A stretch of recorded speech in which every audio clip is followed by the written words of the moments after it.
عميد عراقي يكشف أسرارا مثيرة عن دفن صدام حسين لطائرات الجيش العراقي وإغراقه للأسطول البحري.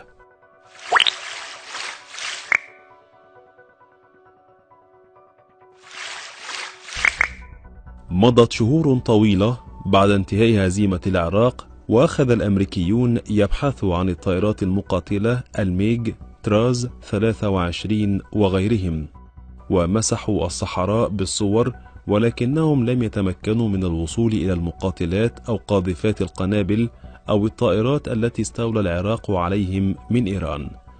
ولكن الرشوة والخيانة مكنتهم من معرفة الوسيلة والمكان، فقامت طائرتهم بمسح جزئي بالأشعة تحت البنفسجية، وأخيرا وجدوا ما كانوا يبحثون عنه.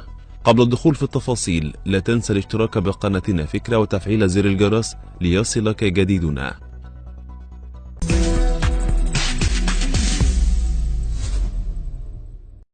يقول العميد المهندس علاء في حوار أجراه مع جريدة الصباح، والذي كان يعمل بمركز مهم في جناح الهندسة الخاص بقيادة طيران الجيش العراقي حتى عام 2003، إن حرب الخليج الأولى كانت أول اختبار لقدرة الجيش العراقي على التحمل والاندفاع وتحقيق الانتصار بترابط جميع صفوفه، المشاة والدروع والبحرية وطيران الجيش والمدفعية والمهندسين. وأضاف أن القوات الجوية كانت مميزة، خاصة بعد تنفيذ عمليات في العمق الإيراني، وألحق خسائر فادحة في صفوف الجيش الإيراني آنذاك.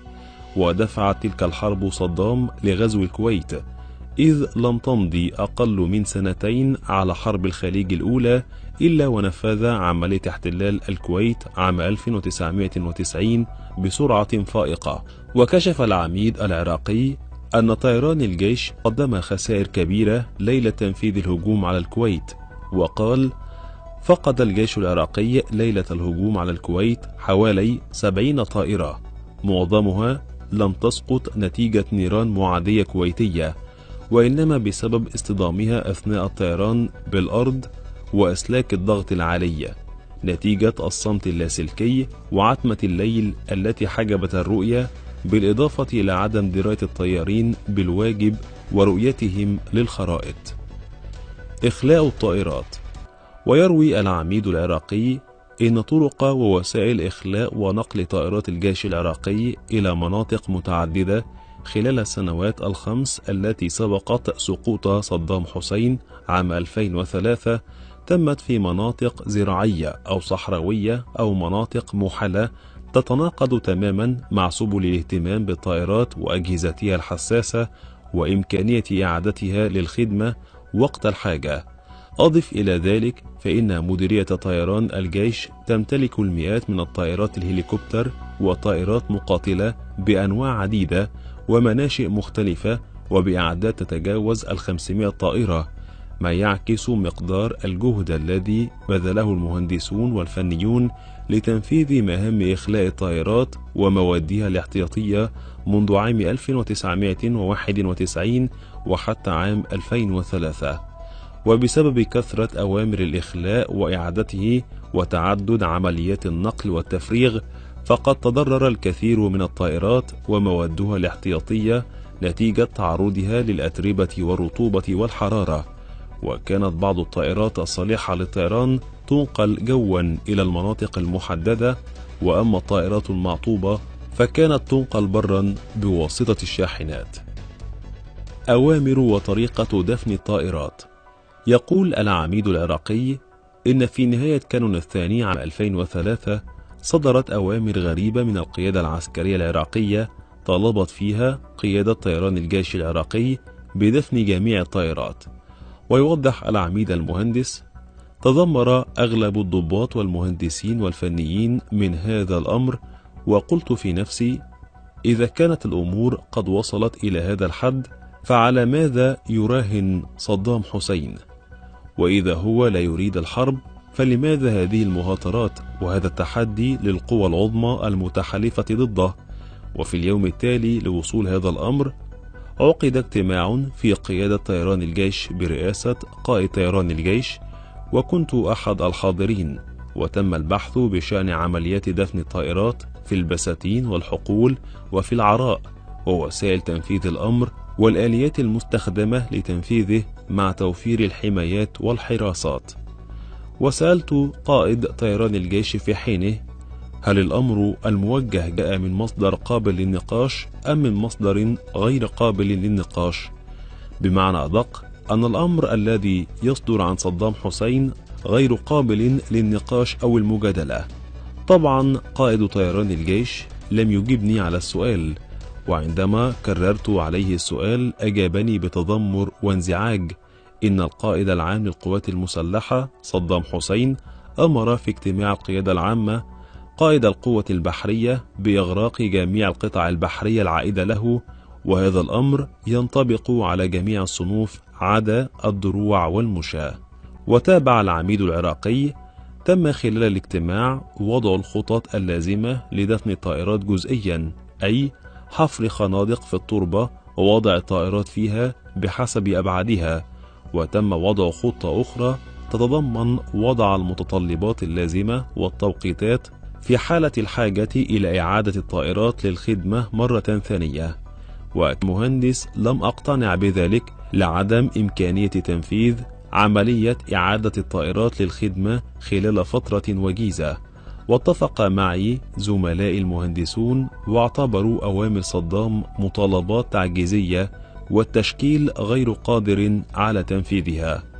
وأضاف العميد أنه بعد أسابيع من تنفيذ خطة دفن الطائرات وإفراغ القواعد الجوية والمطارات تمت عملية احتلال العراق، ونتج عنها دمار وخراب عم مفاصل الحياة المدنية والعسكرية. وكان الألم يعتصرنا نحن العسكريين من الضباط والمراتب والجنود لحال الآليات والأسلحة التي تركت للنهب والإتلاف، وبعضها سيء استخدامه وتسبب بخسائر بشرية بين أرواح المدنيين إلى جانب الأضرار المادية.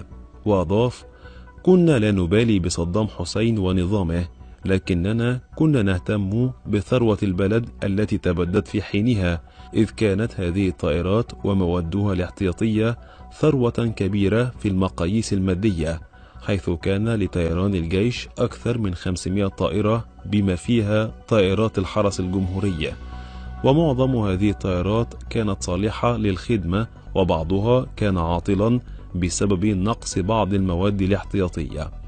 وأضاف العميد العراقي إلى أن أغلب الطائرات كانت أعمارها التقويمية والزمنية منتهية، إلا أن الصيانة والفحوصات الدورية كانت تمدد أعمارها، إذ كانت جميع طائرات الجيش تؤدي ما عليها من واجبات. وأوضح: كنت مع عدد من الضباط في طيران الجيش نمني النفس بأن تتصل بنا جهة حكومية من قبل سلطة الإتلاف لجمع الطائرات إلى مقراتها الحقيقية وإعادة استخدامها في مجالات أخرى، كونها تمثل ثروة كبيرة لا ينبغي تدميرها أو تركها بيد اللصوص. يؤكد العميد المهندس: طلبنا من الجانب الأمريكي تأمين الحماية لإخراج الطائرات المدفونة. طبعا الأمريكان كانوا يماطلون في الإجابة على هذا الطلب بسبب عدم اقتناعهم باستعادة الطائرات بحجة أنها قديمة ولا تستحق المجازفة. وتابع: لا أعلم ماذا حصل للطائرات العراقية المدفونة وموادها الاحتياطية، غير أني سمعت أن أغلبها قد تم تفكيكها أو تقطيعها بشكل عبثي وتم بيعها كمواد خردة في الأسواق المحلية دون معرفة قيمتها المادية.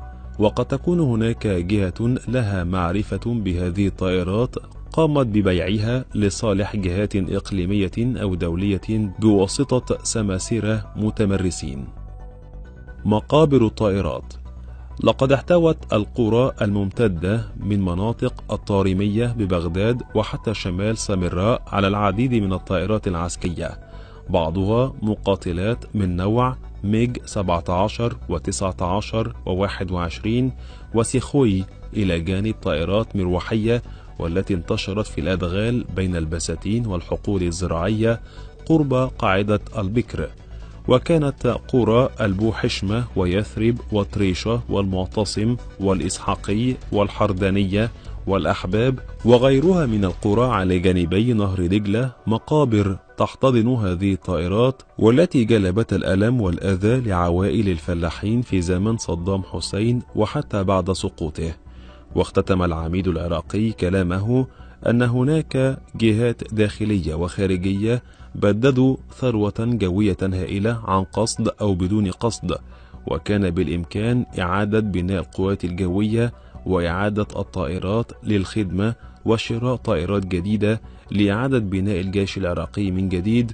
واعتبر أن التفريط بالثروة الجوية للعراق هي خيانة للشعب والوطن، ويتحمل مسؤوليته كل من سعى أو ساعد في تخريب الثروة. إن أعجبك هذا الفيديو فلا تبخل علينا بضغط زر الإعجاب للفيديو والاشتراك بقناتنا فكرة، ولكي يصلك كل جديد قم بتفعيل جرس التنبيهات.